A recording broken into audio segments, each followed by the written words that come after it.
मुश्किल हो जाता है, लेकिन आप जीत करके आए हैं, इसके लिए एक नया इतिहास आपने गढ़ा।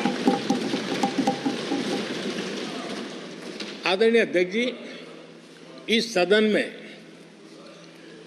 ज्यादातर हमारे सभी माननीय सांसद आपसे परिचित हैं, आपके जीवन से भी परिचित हैं। और पिछली बार मैंने इस सदन में आपके संबंध में काफी कुछ बातें रखी भी थी और मैं आज उसको दोहराना नहीं चाहता हूं, लेकिन मैं एक सांसद के रूप में और हम सभी सांसद के रूप में आप जिस प्रकार से एक सांसद के नाते काम करते हैं, ये भी जानने योग्य है और बहुत कुछ सीखने योग्य है। मुझे विश्वास है कि आपकी कार्यशैली एज ए सांसद भी हमारे जो फर्स्ट टाइमर सांसद हैं, हमारे युवा सांसद हैं, उनको जरूर प्रेरणा देगी। आपने अपने कार्यक्षेत्र में, संसदीय क्षेत्र में स्वस्थ मां और स्वस्थ शिशु एक कमिटमेंट के साथ जो अभियान चलाया है और सुपोषित मां, इस अभियान को आपने जिस प्रकार से अपने क्षेत्र में प्राथमिकता देकर के खुद को इन्वॉल्व करके किया है, वो वाकई प्रेरक है। आपने कोटा के ग्रामीण क्षेत्रों में हॉस्पिटल ऑन व्हील्स, ये भी एक मानव सेवा का उत्तम काम, जो राजनीतिक कामों के सिवाय करने वाले कामों में आपने चुना है, वो भी अपने आप में गांव-गांव लोगों को स्वास्थ्य सेवाएं पहुंचाने में मदद कर रहा है। आप नियमित रूप से गरीबों को कपड़े, कंबल, मौसम के अनुसार छाता की जरूरत है छाता, जूते, ऐसी अनेक सुविधाएं समाज के आखिरी तबके के जो लोग हैं उनको खोज करके पहुंचाते हैं। खेलों में प्रोत्साहन देना आपके क्षेत्र के युवकों में, ये आपने एक प्राथमिकता के रूप से काम उठाया है। आपके पिछले कार्यकाल में 17वीं लोकसभा में मैं कहता हूं कि संसदीय इतिहास का वो स्वर्णिम कालखंड रहा है। आपकी अध्यक्षता में संसद में जो ऐतिहासिक निर्णय हुए हैं, आपकी अध्यक्षता में सदन के माध्यम से जो सुधार हुए हैं, ये अपने आप में एक सदन की भी और आपकी भी विरासत है। और भविष्य में 70वीं लोकसभा के संबंध में जब विश्लेषण होंगे, उसके विषय में लिखा जाएगा, तो भारत के भविष्य को नई दिशा देने में आपकी अध्यक्षता वाली 70वीं लोकसभा की बहुत बड़ी भूमिका रही है। आदरणीय अध्यक्ष जी, 17वीं लोकसभा में नारी शक्ति वंदन अधिनियम 2023, जम्मू कश्मीर पुनर्गठन विधेयक, भारतीय न्याय संहिता, भारतीय साक्ष्य बिल, भारतीय नागरिक सुरक्षा संहिता, सामाजिक सुरक्षा संहिता, digital personal data protection bill, मुस्लिम महिला विवाह अधिकार संरक्षण विधेयक, transgender persons protection of rights bill, consumer protection bill, direct tax, विवाद से विश्वास विधेयक, सामाजिक, आर्थिक और राष्ट्रीय महत्व के ऐसे कितने ही महत्वपूर्ण ऐतिहासिक कानून 17वीं लोकसभा में आपकी अध्यक्षता के अंदर इस सदन ने पारित किए हैं और देश के लिए एक मजबूत नींव बनाई है।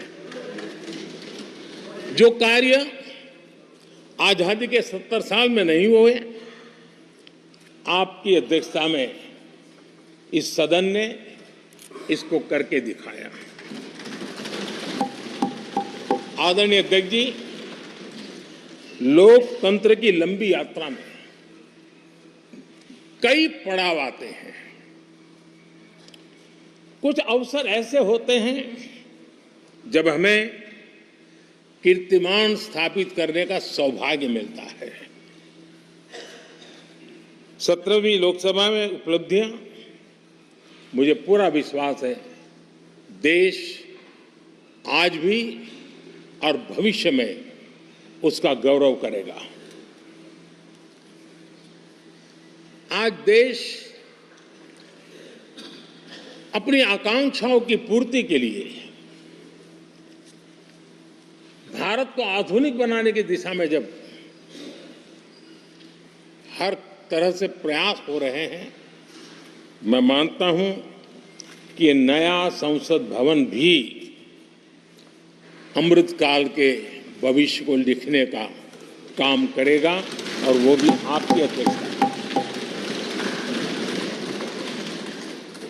नए संसद भवन में हम सबका प्रवेश आपकी ही अध्यक्षता में हुआ, और आपने संसदीय कार्यप्रणाली को प्रभावी और जिम्मेदार बनाने का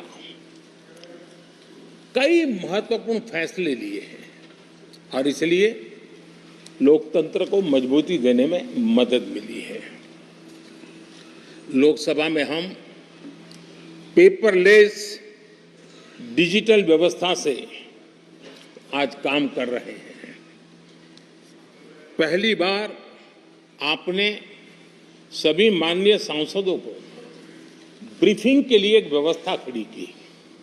इससे सभी माननीय सांसदों को भी आवश्यक रेफरेंस मटेरियल मिला। उसके कारण सदन की चर्चा अधिक पुष्ट हुई, और ये आपका एक अच्छा इनिशिएटिव था जिसने सांसदों में भी विश्वास पैदा किया। हाँ, मैं भी कुछ कह सकता हूं, मैं भी अपने तर्क दे सकता हूं। तो एक आपने अच्छी व्यवस्था को विकसित किया है।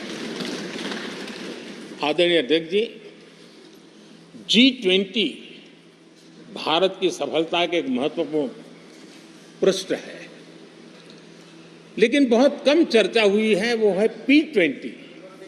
और आपके नेतृत्व में G20 देशों के जो पीठासीन अधिकारी हैं, स्पीकर्स हैं, उनका सम्मेलन आपकी अध्यक्षता में हुआ।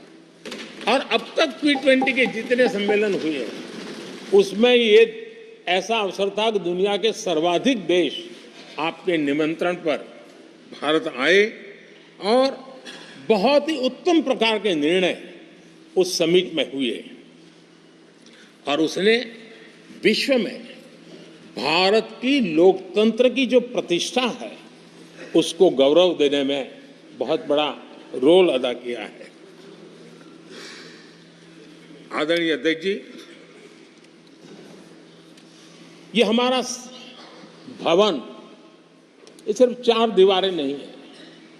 हमारा ये संसद 140 करोड़ देशवासियों की आशा का केंद्र है।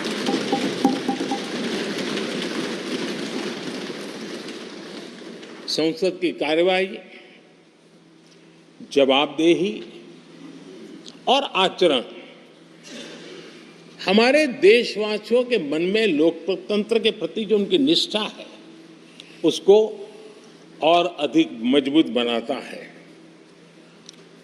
आपके मार्गदर्शन में 17वीं लोकसभा, उसकी प्रोडक्टिविटी 25 साल के हाईएस्ट लेवल पर 97% रही, और इसके लिए सब माननीय सदस्य तो अभिनंदन के अधिकारी हैं, लेकिन आप विशेष अभिनंदन के अधिकारी हैं। कोरोना जैसे मुश्किल कालखंड में आपने हर सांसद से व्यक्तिगत फोन पर बात करके उनका हाल पूछा। कहीं किसी सांसद की बीमारी की खबर आई तो आपने सदन के अध्यक्ष के नाते व्यक्तिगत रूप से उसकी चिंता की, और वो सभी दल के सांसदों से जब मुझे सुनने को मिलता था, मुझे बड़ा गर्व होता था कि जैसे आप इस सदन के परिवार के मुखिया के रूप में उस कोरोना कालखंड में भी व्यक्तिगत चिंता करते थे। कोरोना काल में भी आपने सदन का काम रुकने नहीं दिया। सांसदों ने भी आपके हर सुझाव को सर आंखों पे चढ़ाया। किसी को ऊपर बैठने के लिए कहा तो वो वहां जाके बैठा, किसी को दूसरे जगह पे जाके बैठने के लिए कहा तो वो भी बैठा, लेकिन देश के काम को किसी ने रुकने नहीं दिया। लेकिन आपने ये जो फैसले किए उसका परिणाम है कि हम उस कठिन कालखंड में भी कार्य कर पाए। और एक खुशी की बात है कि कोरोना काल में सदन ने 170% प्रोडक्टिविटी, ये अपने आप में दुनिया के लिए एक बहुत बड़ी खबर है। आदरणीय अध्यक्ष जी,